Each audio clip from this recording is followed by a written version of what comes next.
Cécile, 37 ans, Ludovic, 37 ans également, Laurent, 43 ans et Gaëtan, 29 ans.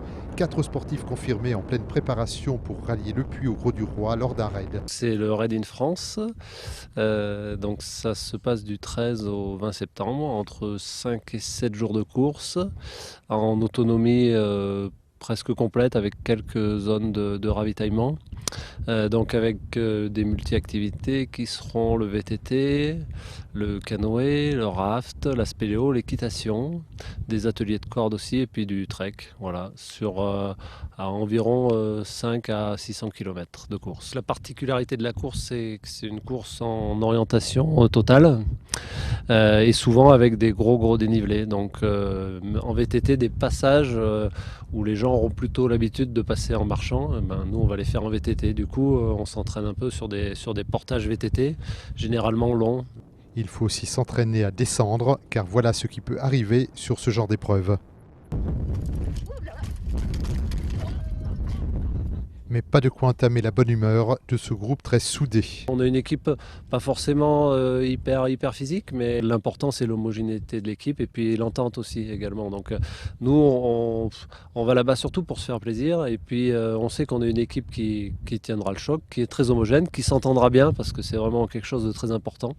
La course est très difficile, il faut savoir gérer, chacun doit savoir gérer son sommeil puisqu'on dort très peu, son physique également.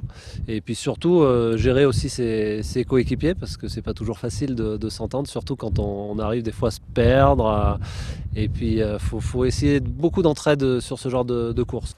Ne pas se perdre et trouver toutes les balises disséminées au long du parcours en faisant preuve de beaucoup de réflexion. Regarder le paysage, les formes de relief qui vont nous permettre d'avancer petit à petit. Ouais. Et le but, c'est de perdre le moins de temps possible. Ah, bien sûr, le but c'est de perdre le moins de temps possible et d'avancer au même rythme sans avancer par à-coups, avancer tous les quatre ensemble, en s'aidant mutuellement et en dormant de temps en temps. Et si l'orientation ne présente pas de danger particulier, n'en est pas de même pour toutes les épreuves de corde, escalade et spéléologie. Il y a pas mal de matériel obligatoire. Il y aura de la progression sur corde. Donc pour ça, il nous faut donc ce qu'on appelle une poignée jumard avec un bloqueur de poitrine. Donc ça permet de monter sur corde fixe les parois. Ensuite, il y aura souvent des rappels. Donc pour ça, donc on a le 8 pour faire les rappels. Donc il a fallu qu'on passe plusieurs attestations, notamment une qu'on a passée pas bien longtemps avec François Lesca. Et donc il a fallu pour justifier d'un certain niveau, d'être capable de s'assurer, de ne pas faire n'importe quoi, parce qu'on sera souvent, on sera toujours seul.